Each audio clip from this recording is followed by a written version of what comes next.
I would get a lot of like really creepy men that would hit on me or like not think that English was my native language. It was a Oh, lot of I like hate that for you. racialized flirting. Oh, Yeah. and I don't want you to like not see me for my race. Like I want you Yes. to see me for who I am, but I don't want you to pigeonhole me as like just the Asian girl or the whatever.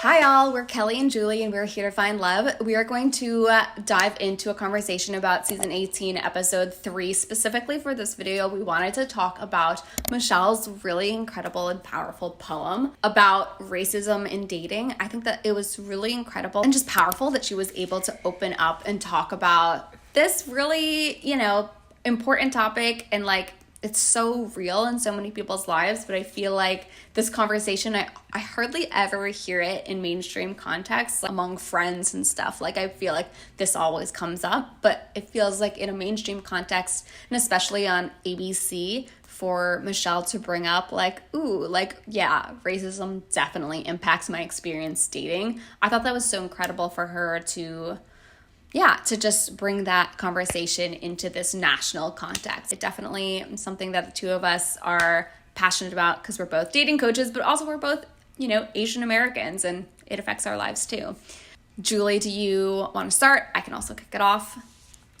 What I loved about Michelle's poem that was so powerful was her speaking about how like being the Black token girl empowered her throughout dating, and it strengthened her. It didn't like break her down, because I do think, I mean, in my personal experience growing up, I grew up in a conservative suburb in the Midwest, and my experiences of dating most of the time was being fetishized. Like I was for sure invited to places, but people were very easy and very quick to label me as like, and I remember when MySpace was a thing. Do you remember when MySpace was a thing? I would get people sliding into my DMs that were like, you're like a little China doll, you're like a little geisha. Like those were compliments that they thought would get me to like drop my pants. I was like, this is just absurd. I just remember really being detached from dating, because I felt like so many guys when I was growing up made... Like, I didn't even feel good when people would like me, because I always thought they liked me because I was Asian. And then for Michelle to, like, not like, for her to be like, I don't know why, I was invited to the parties, but I was picked first in basketball, last for the school dance, and she thought it was about her, and it was really about her race and dating. It really resonated with me as a person of color. Yeah, I completely agree with that. I think that I bet a lot of people of color who grow up in a predominantly white community, like that is something that can be really stark, right? You are aware that you are like the one like Asian person or the one brown person or the one Black person in the room. All of these white people are your friends and your classmates, your crushes are white, but they all only date white people. And if anyone dates you, it's kind of like, oh, they're dating a Black girl, or oh, they're dating a brown girl, or oh, they're dating an Asian girl, and you kind of get pegged into this That's hole. all who you are. Yeah. Right. Your identity just becomes being the one person of that race. And that, even on the show, on the Bachelor franchise, like I feel like this is a thing that people of color contestants have had to deal with, right? It's like if there is, a couple of Black people on the first night, right? And then eventually it like siphons down, and there is a feeling of like, there's a subtext of like, oh, well, I'll keep at least one person of color in the top 6. And it always like, it like kind of turns that person's identity into this like zero-sum game of like, oh, they're just the one brown person on the top 6, or they're just the one Black person on the top 4, or whatever. And like, it feels like, yeah, your personality and your personhood and who you are gets reduced in some way. And that isn't to say that your race isn't important, because obviously being Asian, and for me being mixed, so it's such an important part of my identity, and it's important for me to be able to talk about it. And I don't want you to like not see me for my race. Like, I want you to see me for who I am, but I don't want you to pigeonhole me as like just the Asian girl or the whatever, you know? And so I was so happy to see Michelle bring that up. I just thought that it's something that definitely in this franchise, like, this is such a huge issue. Like, the tokenization of people of color on this show is such a huge issue. And for her to just like directly call it out on the show itself, I just really loved that. I loved when she opened up to Rodney about how her last partner, when she was at the grocery store and someone called her just such a derogatory slur, and she went home and she was upset about it because they used the N-word. And the person was like, you don't have to like let this ruin your day. It's fine. I think they were probably white because they weren't able to like really understand the depth of like, that's just it. I'm just throwing out a guess. I'm just assuming he's white because for him not to understand that, like, of course you can look past it, but this is psychically, this is like, it's racial melancholia. It's like, if you don't understand what it's like for you to be singled out just because of the color of your skin, and I bet they're the kind of person that uses platitudes like, I don't see color when I date, that's just completely ridiculous because that's denying a part of who they are as a person. Like Michelle's Black identity or my Asian identity or your mixed identity. For them to be like, I see you just as a person, it's them completely denying all of these dimensions that you have to navigate as a person, where your skin color is like a characteristic that defines you and how people see you and how people interact with you. Like Michelle brought it up in the last episode, how she was like, just because I'm hanging out with like a Black person, that doesn't mean I'm dating them. And there's always like this assumption when you're with the like a person of the same skin color as you, that then means that there's something much more to that. It's like she has all of these things to navigate, and the person that she's dating or anyone's dating, if they're dating a person of color, they have to understand that. Exactly. Like, you bring up so many good points, and Michelle has brought up so many good points. I mean, listen, dating as a person of color, there are so many of these like kind of conflicting like, it's like power struggles and assumptions and stereotypes, and then you trying to fight the stereotypes, and then also like, but also like trying to be seen for who you are, and your identity is still important to you. But then it's like, you know, like Michelle was saying in her poem, she was like, I had to just like adopt the like white trends around me to like fit in, right? So like, you're trying to like shove down parts of your identity and to fit in with the mainstream culture or the, you know, the white culture that's around you. And then at the same time, it's like people still will tokenize you, will treat you as like just some like China doll. Oh my God, I'm so sorry that someone said that to you. That is just awful. And like, people will still say that stuff to you. They will both like see you as solely your identity, but also not see you for your identity, right? It's like there's like, it's like both things are happening at the same time. And it does feel like dating, like, race just has such a big impact on your experience, for sure, in the world of dating. Like, I think it's undeniable. And what you said and what Michelle brought up about like people just assuming that, you're with someone of the same race, of a different gender, you must be like romantically involved, like just assuming that, just making that kind of assumption, because they couldn't fathom that if you were with a white person, that person would be your boyfriend. Which, by the way, happens to my partner is white. This happens to us not infrequently. We'll be like out at a party, and like some white girl will come up and like start hitting on my boyfriend when I'm standing right next to him, and we're like, the audacity. I'm like,